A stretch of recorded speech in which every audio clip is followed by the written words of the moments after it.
Hello, I'm back. I'm reading Derek Bell's Faces at the Bottom of the Well, and I'm reading a story he has in here about alien traders. Aliens come, they have equipment that the United States needs, and they want the black bodies in exchange for these goods. And now I'm dealing with the response, political response to this.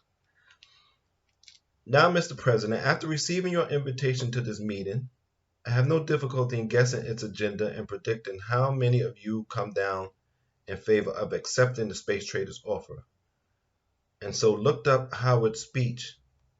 I have prepared copies for each of you. I recommend you study it. Golightly walked around a large table to give each cabinet member a copy of the speech. As he did so, he pointed out the senator's words are grudging rather than generous, conciliatory rather than crusading. He proposed sanctuary rather than equality for blacks, and though there have been periods in which their striving for full equality seem to have brought them close to their goal, sanctuary remains the more accurate description of black citizenship.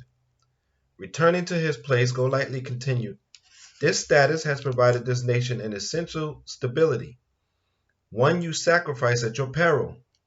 With all due respect, Mr. President, acceptance of the space trader solution will not bring a century of prosperity in this country. Secretary Hitmeyer is correct. What today seems to you a solution from heaven will instead herald a decade of shame and dissension, mirroring the moral conflicts that precipitated this nation into the most bloody conflict, the Civil War. The deep, self-inflicted wounds of that era have never really healed. Their reopening would inevitably lead to confrontations and strife and could cause the eventual dissolution of the nation. He's so wrong. The only real reason that there was guilt is because black people are still here. If you trade all the black bodies, out of sight, out of mind. But it's his argument. You seem to assume, Professor Golightly, the Secretary of the Interior interrupted again, that the space traders want African Americans for some heinous purpose. Why do you ignore alternative scenarios? They're obviously aware of your people's plight here. Perhaps they have selected them and inhabit an interplanetary version of the biblical land of milk and honey. Or more seriously, the secretary said, they may offer your people a new start in a less competitive environment. Or, he added with a slight smirk in the president's direction, perhaps they're going to give your people that training in skills and work discipline you're always urging on them. I might do a script where this is the first part where they take the blacks. Well, I'm not gonna tell you, but I got an idea for a script. No one actually laughed, but all except Golightly thought the secretary's comment an excellent response to the black professor's gloomy prediction. I think we get your point, Professor, the president replied smoothly, concerned not to alienate a man whose support he would need. We will give it weight in our considerations now, he said, rising. We need to get to work on this thing. We don't have much time.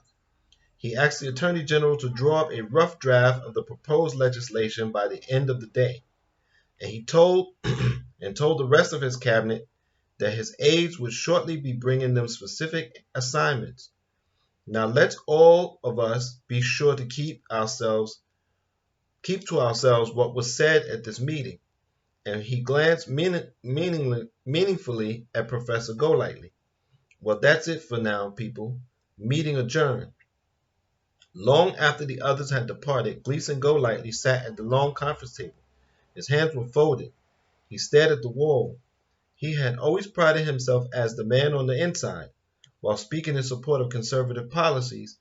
Those were, he knew, policies that commanded enough support to be carried out.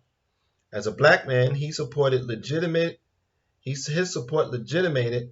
those policies and salved the consciousness of whites who proposed and implemented them.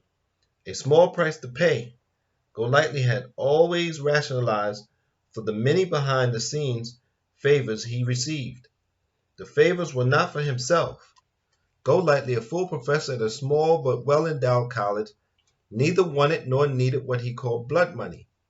Rather, he saw that black colleges got much needed funding, and through his efforts, certain black officials received appointments or key promotions. He smiled wryly when some of these officials criticized his conservative position and called him Uncle Tom. He could bear that, knowing he made a contribution few others were able or willing to make to the racial cause. And when it comes to race, this never works. The system is bad, and you got to replace it. That's it. Period. And it doesn't matter if it's just like if you have an old car and it's just spewing out poison and from the tailpipe and it's banging and it's loud. It may run, but you need a new one. We have electric cars now. We have cars that park themselves. We have all kinds of things. And it's silly for us to still be dealing with racism and injustices based on color. It's insane with everything we know, everything that's happening to us, everything we understand about quantum mechanics and quantum physics and the cosmos. We're still dealing with this silliness. So these little inside battles and incremental changes, it's over. Either we're going to do this or we're going to disappear as a species. And I'm glad about that, one way or the other. I would rather us stay, but one way or the other, I'm happy with it. Until next time, take care of yourselves and take care of your mind, your body. I thank you for your support, and please be safe.